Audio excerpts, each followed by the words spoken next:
Shalom. Channel ini terbuka untuk semua orang yang rindu mengerti apa kata Alkitab tentang hal-hal dalam kehidupan ini. Selamat menonton, Tuhan Yesus memberkati. Shalom saudara-saudara terkasih di dalam Tuhan Yesus. Hari ini kita kembali belajar dari Alkitab tentang manipulasi iblis bagian ke-6, yaitu merasa benar sendiri. Kadang saya juga dalam menyampaikan firman Tuhan takut kalau pemahaman saya salah, dan takut kalau saya merasa benar sendiri. Karena itu saya terbuka akan pimpinan Tuhan dan juga teguran atau masukan dari saudara seiman.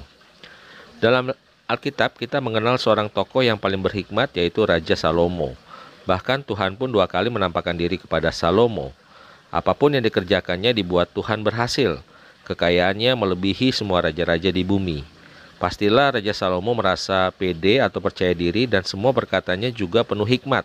Dan saya yakin orang-orang di sekitarnya merasa hal yang sama, yaitu Raja Salomo orang benar dan dipilih Tuhan. Namun sayang, karena istri dan gundiknya sangat banyak, mereka akhirnya mampu memalingkan Raja Salomo pada dewa-dewa kesia-siaan. Akhirnya Tuhan pun mengoyakkan kerajaannya yang bisa kita baca dalam 1 Raja-Raja 11 ayat 30 sampai 33. Ahia memegang kain baru yang dibadanya, lalu dikoyakannya menjadi 12 koyakan. Dan ia berkata kepada Yerobiam, ambillah bagimu 10 koyakan, sebab beginilah firman Tuhan Allah Israel. Sesungguhnya aku akan mengoyakkan kerajaan itu dari tangan Salomo, dan akan memberikan kepadamu 10 suku. Tetapi 1 suku akan tetap padanya oleh karena hambaku Daud, dan oleh karena Yerusalem, kota yang kupilih itu dari segala suku Israel. Sebabnya ialah karena ia telah meninggalkan aku dan sujud menyembah kepada Asitoret, dewi orang Sidon, kepada Kamos, Allah orang Moab, dan kepada Milkom, Allah Bani Amon. Dan ia tidak hidup menurut jalan yang kutunjukkan, dengan melakukan apa yang benar di mataku, dan dengan tetap mengikuti segala ketetapanku dan peraturanku, seperti Daud ayahnya.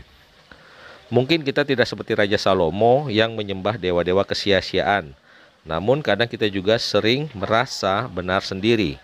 Mungkin karena di masa lalu kita selalu merasa Tuhan yang pimpin langkah kita, sehingga kita semakin percaya diri atas segala sesuatu yang kita kerjakan. Kita mungkin juga pernah dengar kisah tentang Benny Hinn, seorang hamba Tuhan besar yang penuh dengan urapan. Suatu ketika ia mendapat penglihatan bahwa ia berdiri dalam barisan untuk menghadap Tuhan.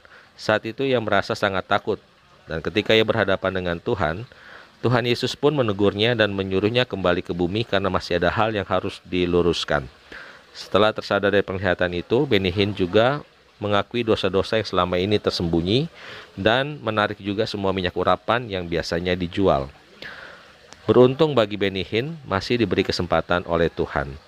Kelemahan bagi orang yang merasa benar sendiri adalah orang itu akan sulit untuk ditegur. Karena ketika menerima rema dari firman Tuhan, kita akan selalu berpikir bahwa firman itu untuk orang lain atau untuk jemaat saja tanpa kita merasa perlu untuk berubah sesuai firman itu. Yang harus kita lakukan seperti kata pemazmur dalam Mazmur 139 ayat 23 sampai 24. Selidikilah aku ya Allah dan kenalah hatiku, ujilah aku dan kenalah pikiran-pikiranku. Lihatlah apakah jalanku serong, dan tuntunlah aku di jalan yang kekal. Kita terbuka untuk teguran Tuhan dan berbalik segera kepadanya. Demikianlah firman Tuhan hari ini. Terima kasih sudah menonton, dan Tuhan Yesus memberkati.